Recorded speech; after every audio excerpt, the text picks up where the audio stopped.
అందరికి నమస్కారం అండి.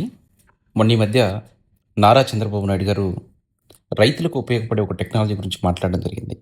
దాన్ని చాలామంది సోషల్ మీడియాలో ట్రోల్ చేయడం కూడా జరిగింది. ఒక చదువుకున్న వ్యక్తిగా, ఆర్టిఫిషియల్ ఇంటెలిజెన్సీ గురించి అవగాహన ఉన్న వ్యక్తిగా దాన్ని నేను పూర్తిగా సమర్థిస్తున్నాను. ఆయన చెప్పిందేంటంటే, మనం రైతులు పొలాల్లో కెమికల్స్‌ని పిచికారీ చేసేటప్పుడు పొలంలో కొంతవరకే పురుగున్నా గూడా పొలం మొత్తం గూడా మనం స్ప్రే చేస్తున్నాం. అలా చేయకుండా ఆర్టిఫిషియల్ ఇంటెలిజెన్సీ వాడి డ్రోన్‌లో కెమెరాస్ పెట్టి ఎక్కడైతే పురుగుందో అక్కడ మాత్రమే మనం ఈ కెమికల్స్‌ని స్ప్రే చేయాలనే ఒక ఆయన చెప్పినటువంటి అది నిజంగా యాక్సెప్టబుల్ అది. రైతులకు కూడా ఇది చాలా ఉపయోగపడుతుంది. ఈ టెక్నాలజీ అనేది కూడా ఖచ్చితంగా ఇంప్లిమెంట్ కూడా చేయొచ్చు.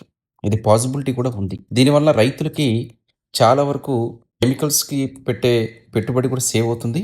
అదేవిధంగా పంట కూడా చాలా వరకు కలుషితం కాకుండా ఆగుతుంది. పార్టీలు ఏదైనప్పటికి కూడా ఒక మంచి టెక్నాలజీ ప్రజలకు ఉపయోగపడేది వచ్చినప్పుడు దాన్ని దయచేసి ట్రోల్ చేయకూడదు. దాన్ని ఖచ్చితంగా మనందరం కూడా స్వాగతించాలి.